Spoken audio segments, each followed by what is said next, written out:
It's been a long, confusing journey, hasn't it, Platinum Games, which funnily enough also describes most of your fucking releases. There have been some strange turns. Bayonetta 2 exclusive to Wii U springs to mind. That was like a fucking modern art installation being exclusive to the Etch-a-Sketch. But Platinum Games has finally joined us in the sun. First, Bayonetta 1 gets a Steam release and everyone went, okay, bit weird. We didn't particularly mind that being a console game because it made it slightly easier to furtively hide when our mum burst into the room. Why don't you bring out a Steam version of that shooter you made? The one that became a bit of a cult hit and that's now sort of hard to find. What, you mean Anarchy Reigns?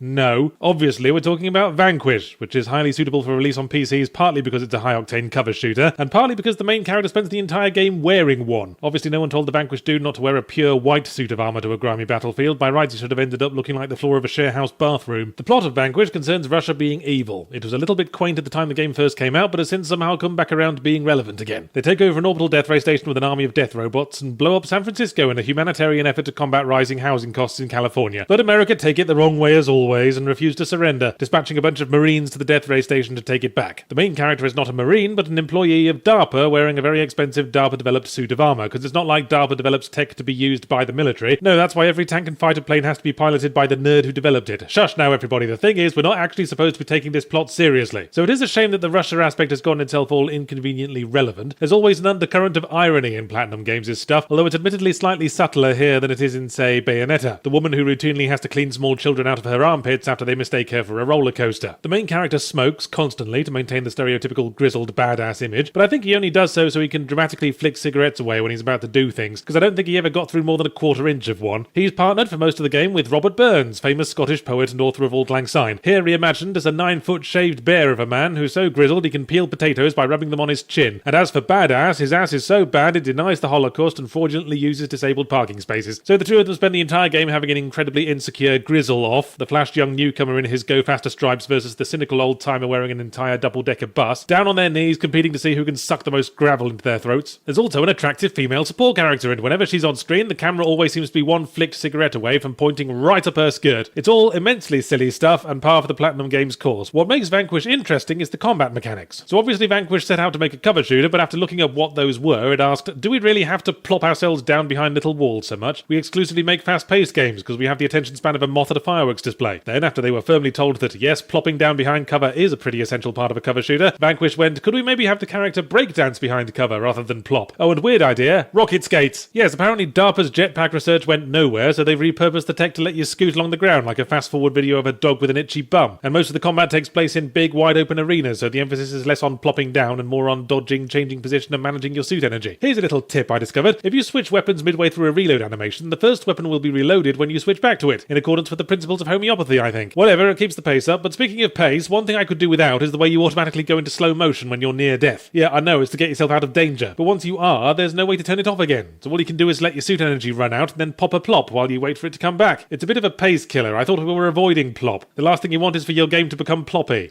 I very much enjoy saying the word plop. Plop aside, though, Vanquish's combat is generally a speedy and interesting take on the genre. What else has it got? What else? Damn it, we weren't prepared for this part of the interview. Quick, spawn 500 million identical robots. Yes, sadly, like a severely poorly maintained harp, the game's kinda one note. The entire thing takes place in the same environment, in probably oversized space station city that can't be bothered to so much as throw a carpet down now and then. And you fight 10 million copies of the same robot that looks like a transformer that turns into a pink dildo. Everything that passes for a boss fight happens again at least twice. The story somehow gets from A to B while standing completely still. I sort of grasp that Burns doesn't care about individual soldiers dying and the main bloke does, but demonstrate it another 6 or 7 times just to be sure. At least he cares in cutscenes, not in gameplay because he's busy plopping. But hey, don't worry that the game doesn't evolve much because it's also really short, so it won't bother you for long. All in all, if you're planning to buy Vanquish, then make doubly sure you don't need the money for anything really important, like medicine or a donation to the Republican Party, because it kind of feels more like a proof of concept than a complete game. A concept proved, certainly. You can have a fun cover shooter while you glide around on your back the whole time, like a prostitute on a highly polished dance floor, but the time to develop the concept into something a bit meatier has long since passed, and now the game only exists as a sort of glimpse into a parallel universe where AAA shooters remembered that video games are supposed to be fun. That aside, Vanquish is also a PC port of a last generation game. So let's take a moment now to share our favourite bugs. That one where you took double damage if the game was running 60 FPS must have been a nightmare for hardcore PC gamers, for whom playing at 30 FPS is apparently like trying to breathe with a plastic bag on their head. The measure I was given to correct the bug added a whole bunch of exciting new ones, like on one level I kept falling through the floor and dying before the screen had faded in. Loading screen, pause, hideous dying scream, reload, repeat. It was like playing a blunt dramatisation of stillbirth.